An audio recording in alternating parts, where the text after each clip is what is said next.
घनश्याम जी वो कह रहे हैं कि विपक्ष बचने का रास्ता खोज रहा है और जितनी तालियां वहां बीजेपी के सांसद और मंत्री बजा रहे थे वैसे ये बच्चे भी बजा रहे थे। जब प्रधानमंत्री बोल रहे थे, इसी को मैं नरेंद्र अडानी स्पीच कहता हूं। जब प्रधानमंत्री बोल रहे थे, भारतीय जनता पार्टी के सांसद मोदी मोदी के नारे लगा रहे थे और आधा सदन अडानी अडानी के नारों से गूंज रहा था। 3 घंटे प्रधानमंत्री बोले। अभी भारतीय जनता पार्टी के प्रवक्ता बोल रहे थे 1 हफ्ते ये लोग छुपे हुए थे। 1 हफ्ते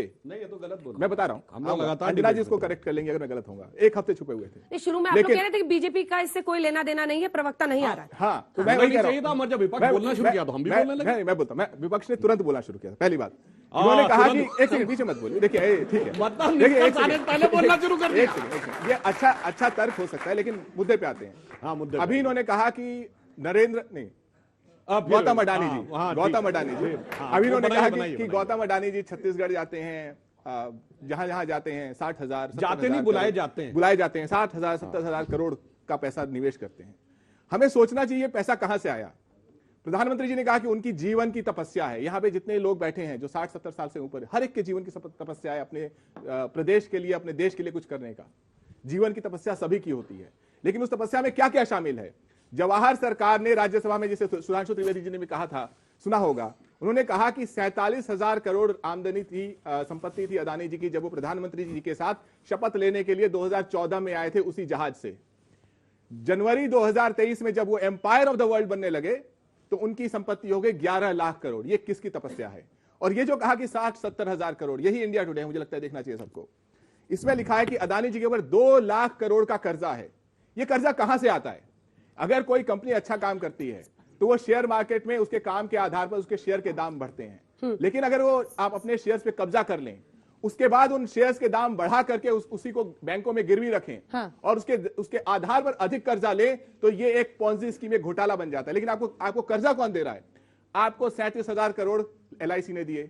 एक कंपनी का नाम बताइए जिसको LIC ने 37,000, आज तक 70 साल के इतिहास में एक कंपनी का नाम बताइए जिसे LIC ने 37,000 करोड़ दिया हो, या SBI ने 27,000 करोड़ दिया हो। एक आखिरी बात, देखिए सुधांशु त्रिवेदी जी देश के सबसे प्रखर प्रवक्ता हैं।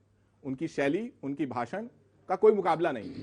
इसीलिए मैं बहुत साधारण आवाज में पूछना चाहता हूं, जो संसद में पूछा गया, पिछले 20 सालों में अदानी समूह ने भारतीय जनता पार्टी को कितना चंदा दिया है। इस सवाल का जवाब देश को जानना जरूरी है। और जो कहा गया, जॉर्ज सोरोस ने कहा है $1 बिलियन खर्च करेगा। इस देश में पहली बार भारतीय जनता पार्टी की सरकार ने बिना बहस के संसद में ये पारित किया कि विदेशी लोग भारतीय पॉलिटिकल पार्टीज को चंदा दे सकते हैं, बिना बहस के। आज तक इसका जवाब दीजिए आप सुधांशु जी। देखिए, इनकी बात का स्टेप बाय स्टेप जवाब देते हैं। इन्होंने कहा 47,000 करोड़ की संपत्ति से जाके चेक करिए। 2012 में $8.2 बिलियन की कैपिटल थी अडानी ग्रुप की। दूसरा मैं बताना चाहता हूं, अगर सबसे बड़ी बात आपने पिछले 20 सालों की कही, 20 सालों की बात बहुत मजेदार कही गई है। 20 सालों की बात ये कह रहे हैं, 20 सालों की बात वो कह रहे हैं। मैं पूछना चाहता हूं, 20 साल पहले आपकी सरकार ने यूपी में तो एक दादरी प्रोजेक्ट लगाया था। किसको दिया था। अंबानी को दिया था। दादरी का कहीं ईंटा दिखता है। ईंटा दिखता है। यूपी डेवलपमेंट काउंसिल चेयरमैन क्या थे, सारे के सारे उद्योगपति थे, मुंबई भी जाते थे, फिल्म स्टार भी आते थे, सब कुछ हुआ। क्या हुआ यूपी में डेवलपमेंट, ढेला। वो पैसा कहां से गया। अब मैं ये भी पूछना चाहता हूं विनम्रता के साथ, जो संपत्ति बढ़ाने की बात करते हैं, तो ऐसा उदाहरण यदि सपा के मुंह से आए तो इतना वो लगता है। आपने किसी व्यक्ति के बारे में सुना है कि वो बिलो पॉवर्टी लाइन में हो और विद इन 10 ईयर्स उसके पास ऑफिशियली 150 करोड़ रुपए की संपत्ति हो। वो इनकी पार्टी के मंत्री थे, गायत्री प्रजापति।